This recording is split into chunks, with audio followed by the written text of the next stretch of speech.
Hola, ¿qué tal? Buenas tardes. Empezamos hoy semana en Canal 19 2.0 y empezamos ronda de entrevistas. Para este lunes hemos invitado a Ramón Ochoa, que es el presidente del Colegio de Médicos de Guadalajara, desde hace ya un año y pico. Buenas tardes, Ramón. Buenas tardes, Óscar. Bienvenido a Canal 19. Le hemos traído aquí porque en las últimas días, semanas, yo diría incluso meses, desde marzo pasado, que empezaron ustedes a alzar su voz, hay un cierto malestar entre el colectivo de médicos con la Administración Sanitaria Regional y con el consejero más en concreto. Decía usted en marzo en una rueda de prensa que dio que estaban sintiéndose ninguneados como colectivo. A día de hoy han pasado 3-4 meses. ¿Cómo están las cosas? Pues exactamente igual.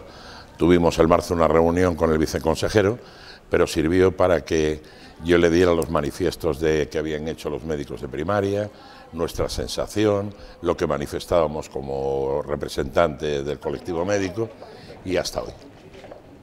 Día en el que se siguen sintiendo ninguneados. Exactamente igual que lo dije en aquella rueda de prensa. Decía aquello porque decía que la Administración estaba tomando decisiones sin que tomaran en cuenta para nada la opinión del colectivo médico.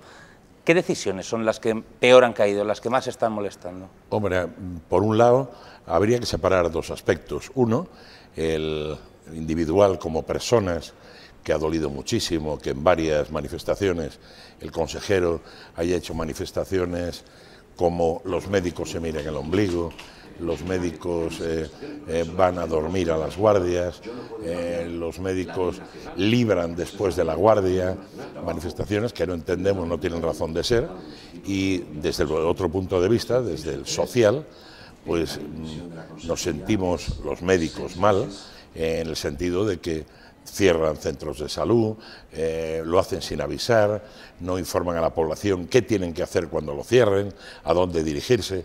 Es decir, estamos un poco en el aire y flotando, y desde luego nosotros que recibimos solicitud de información todos los días, tenemos que decir, no sabemos nada. Y claro, se nos pone cara de tontos.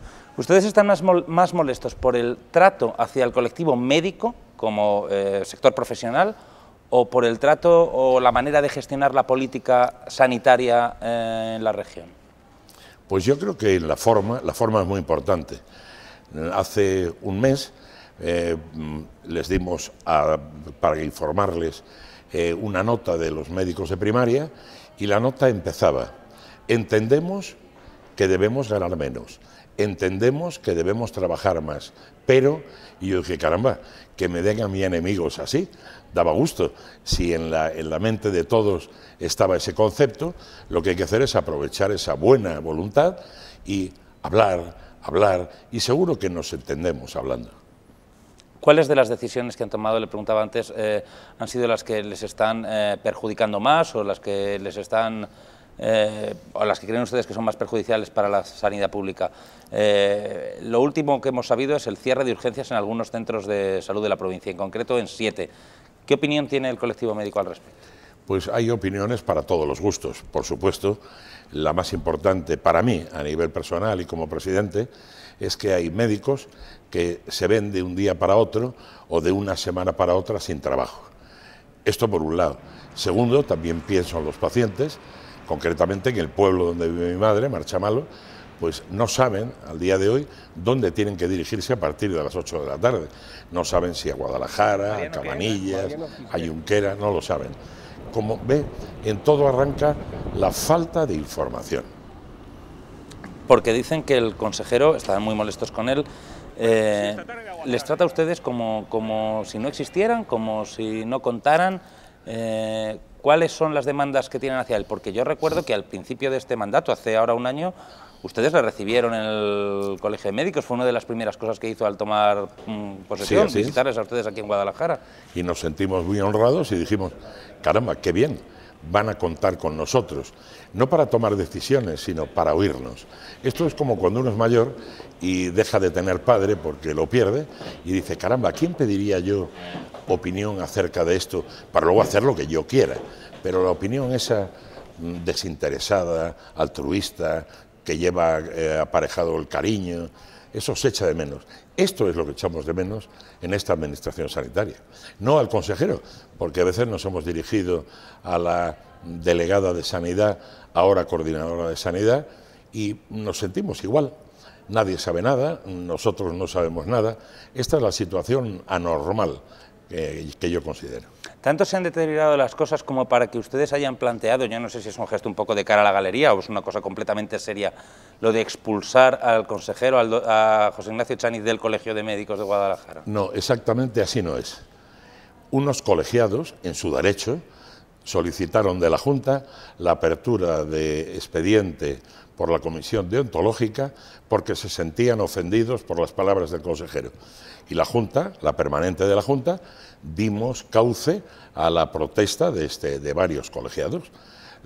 Nos reunimos y dijimos, bien, estamos para servir a estos dos que protestan.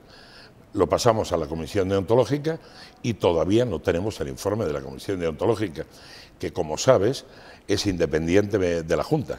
No hay nadie en la Comisión Deontológica que pertenezca a la Junta. Es decir, tienen absoluta independencia para decir si está bien lo que ha hecho, si está mal o si no ha cometido ninguna falta desde el punto de vista deontológico. El otro día se iba a reunir esa comisión, al final no se reunió, ¿qué es lo que ocurrió? Al final se reunió la provincial y decidieron pasarlo a la autonómica.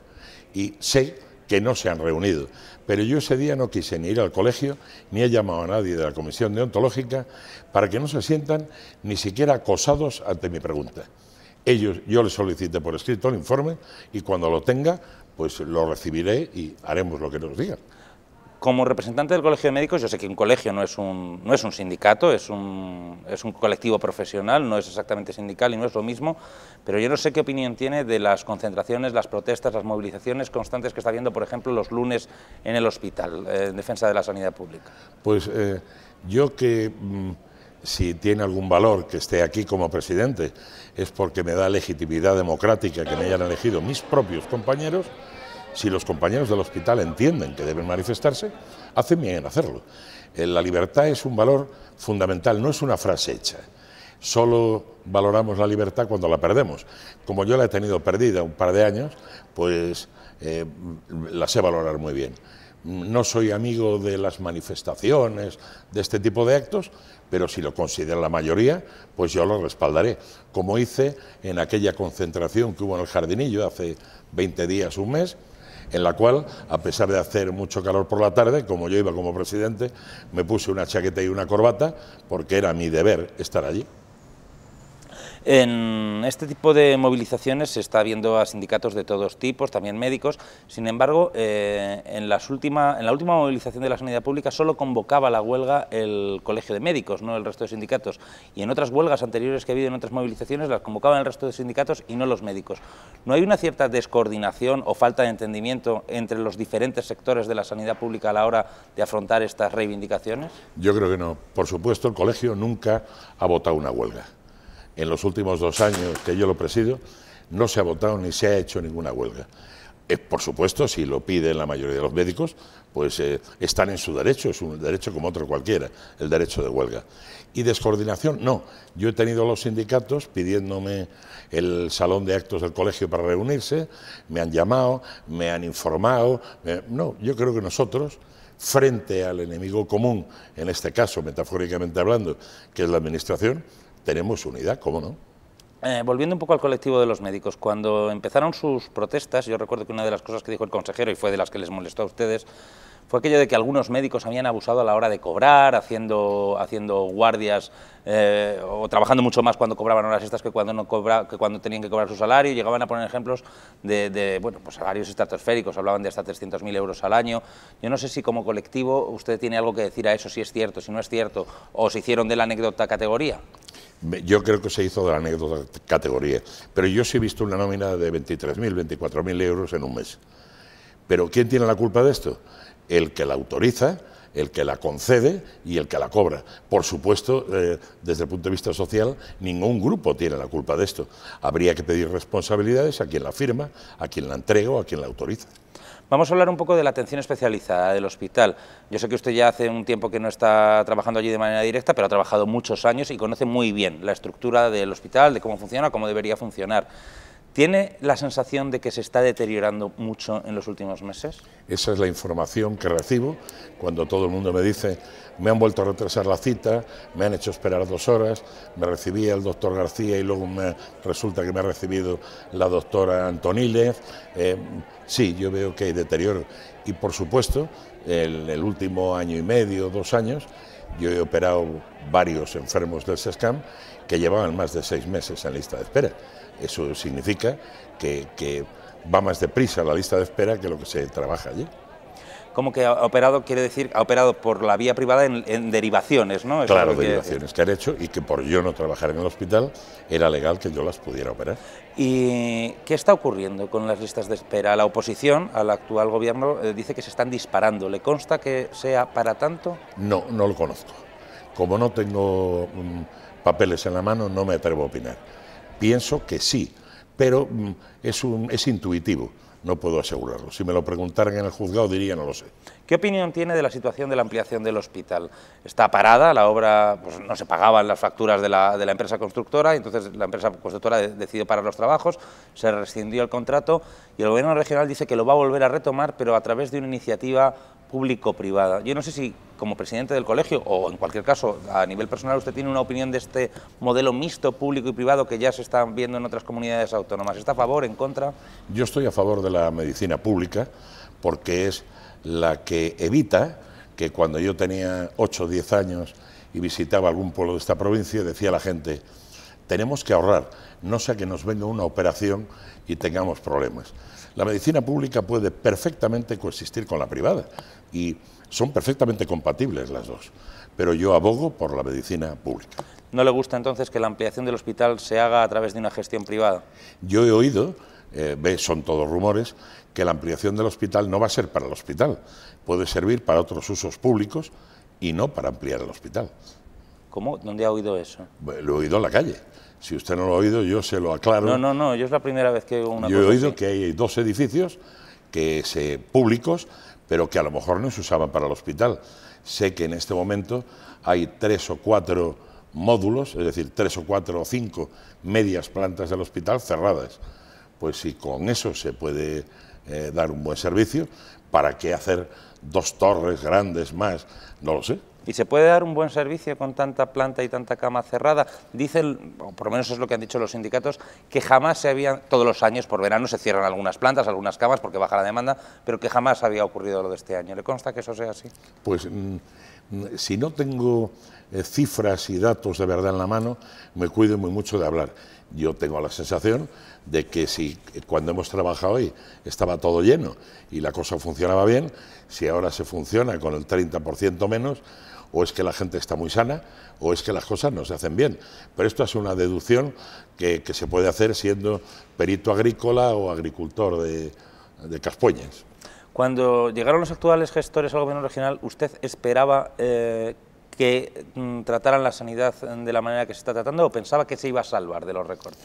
Para nada, yo pensaba que este gobierno, el gobierno actual, iba a portarse de otra forma, no solamente en la sanidad, sino en muchos aspectos. De hecho, recibo opiniones de gente muy afín al PP que dice: qué gran desilusión. ¿A usted Se me consta que me lo han dicho al oído. Y no, digo si comparte esa opinión. Comparto esa opinión. En lo que respecta a la sanidad y a la sanidad pública. En lo que respecta a la sanidad y a todo. Como estoy aquí hoy como presidente, pues doy mi opinión como presidente, pero si usted me la pregunta individual, yo no tengo miedo a nadie, salvo a mi madre, que todavía vive, y es capaz de darme un azote, y por supuesto me tendría que quedar con él, no se lo iba a devolver. Y la atención primaria, dice que, bueno, pues que tiene la sensación de que sí que se ha deteriorado la situación en la atención especializada en el hospital. En la atención primaria, ¿cómo están las cosas? ¿Qué le dicen sus compañeros? Los médicos de primaria dicen: estamos negros, no sabemos nada, no sabemos dónde tenemos que hacer las horas cospedal, no sabemos qué día, no sabemos cuándo vamos a tomar. ¿Qué es eso de las horas cospedal? Las horas cospedal, ellos las llaman, irónicamente, a esa ampliación de 2 horas y media que tiene que hacer el médico para recibir el salario actual. 2 horas y media, entre comillas, de regalo. Entonces dice: las horas cospedal las hago el sábado. Ah, a ti el sábado, ¿cómo eso? Hombre, me las han puesto el sábado. Fíjate, si las hiciera el viernes, pues el servicio sería igual o mejor y a mí no me chafarían. Esos detalles de organización pequeña, de casar bien el horario de trabajo de cada uno, pues lo podían hacer contando con quien entiende, pero no lo hacen contando con nadie, lo hacen caprichosamente. Y en el caso de los centros de salud, defienden de la administración regional, lo defendía el consejero, también el gerente del SESCAM, que es que hay algunos de estos centros de salud, ha citado usted antes el de Marchamalo, que bueno, que a partir de las 3 de la tarde, de los 6 que se van a cerrar en la provincia, que atienden a muy pocas personas, que no es rentable mantenerlo abierto. ¿No se puede entender esa decisión? Bueno, pues sí, pero hablar de rentabilidad en sanidad es triste. Yo creo que uno tiene que dar la mejor sanidad de la que está a su mano. Yo no he mirado nunca cuánto vale un tratamiento de un enfermo. He tenido la suerte de tener la libertad, tanto en el centro público como en el privado, de siempre que he pautado un tratamiento, lo han hecho y no me he enterado muy bien de lo que vale. Pero yo creo que es un objetivo de quien nos administra el pretender ahorrar. Pero ahorrar, ¿a qué costa? Usted sabe que en una casa a veces los zapatos que menos dinero valen no son los más económicos, porque si les cae la lluvia un día de verano, pues los tiene uno que tirar al día siguiente. A lo mejor son más económicos, aunque valgan más, unos que aunque les caiga la lluvia 10 días, siguen teniendo buen aspecto, están bien y no te hacen una rozadura en ningún callo. No me gustaría acabar esta entrevista sin preguntarle un poco por la situación interna del Colegio de Médicos. ¿Han cambiado mucho las cosas desde que llegó usted y su junta directiva? Siempre digo lo mismo. Pregunte a cualquiera menos a mí. Yo creo que sí. Pero es mejor que lo opine cualquiera. Hombre, usted es el presidente, sabrá... Hombre, para mí mucho mejor, pero no tiene valor. Si le preguntan a su madre quién es el más guapo y el más listo, seguro que diría que usted. Sin duda. Y si la preguntan a la mía, también. No, lo mejor es que lo digan los demás. Y bueno, han cambiado mucho las cosas en el interior del colegio en cualquier caso. Sí. ¿Se funciona de otra manera? ¿Se trabaja de otra manera? Me honra, estamos abiertos al público, echamos muchas horas al servicio de los colegiados y como nos sentimos respaldados por ellos, eso hace que seamos valientes, como me han dicho el sábado en Madrid. Hombre, en el Colegio de Guadalajara sois impetuosos, la palabra no era exacta, no la recuerdo en este momento, pero significaba intrépidos, no sé, y le dije, no, intrépidos no, vehiculizamos lo que nos dicen los colegiados, lo que nos dice la mayoría, y como no tenemos miedo porque vamos dentro de la ley y decimos la verdad, pues aquí estamos y aquí estaremos. ¿A cuántos facultativos representa ahora el Colegio de Médicos de Guadalajara? ¿Cuántos hay? Alrededor de 1000. 1000 médicos en Guadalajara. Bueno, pues muchas gracias, Ramón. Ha sido un placer tenerle aquí en Canal 19 2.0 en esta tarde. Gracias y cuente conmigo siempre que quiera. Acabo siempre las charlas con ustedes diciendo, les estoy agradecidos a los periodistas porque sin ustedes seguramente yo no sería el presidente del colegio. Muy bien, pues muchas gracias, Ramón. Gracias a ustedes.